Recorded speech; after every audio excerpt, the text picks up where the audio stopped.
Comme la question du bruit du plafonnier ventilateur de chez Action revenait souvent dans les commentaires de notre vidéo sur le sujet, on a décidé de faire des mesures du bruit de ce ventilateur. On a téléchargé une application pour le faire, alors bien sûr il y a des sonomètres bien plus précis, mais on aura une idée très proche de la réalité avec cette application. On a d'abord mesuré le bruit d'un ventilateur colonne que l'on utilise d'habitude pour avoir un point de comparaison. On va prendre la mesure à côté du ventilateur, puis à 1 mètre hors du souffle, parce que dans le souffle, le bruit est plus fort, c'est logique. Ce ventilateur a aussi 3 niveaux de puissance. Donc juste à côté au plus faible, on est aux alentours des 46 décibels, en puissance moyenne c'est 55 décibels et en fort c'est 58 décibels. D'après l'application, cela correspond à un bureau plutôt calme. Je le répète, la mesure est juste pour avoir une idée, on ne se tiendra jamais aussi près d'un ventilateur. À 1 mètre hors du souffle, au plus faible, on est à 37 décibels, en moyen c'est 45 décibels et en fort 48 décibels. Là aussi, d'après l'appli, on oscille entre la bibliothèque et la chambre calme. Bien sûr, si on le met dans le souffle, le volume sonore est bien plus haut. Ici, au plus faible, on est à 44 décibels.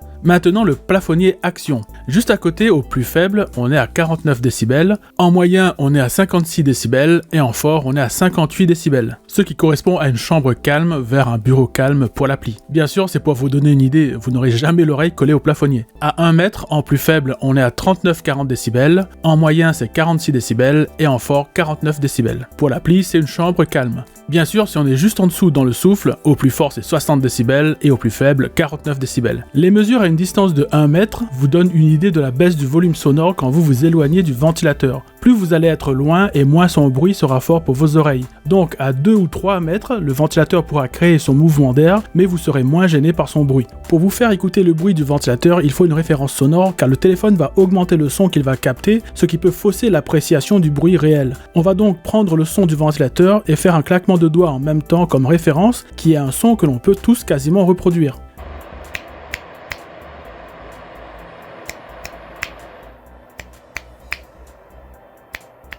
Le ventilateur fait donc un bruit équivalent à un modèle standard. Après, si le bruit de ce plafonnier est quand même trop fort pour vous, vous pouvez plutôt voir du côté des ventilateurs de plafond avec de plus grandes pales qui peuvent déplacer plus de volume d'air et faire moins de bruit de souffle. En espérant que cette vidéo vous sera utile pour faire votre choix, partagez-la pour me soutenir, abonnez-vous pour voir les tests qui arrivent, à la prochaine!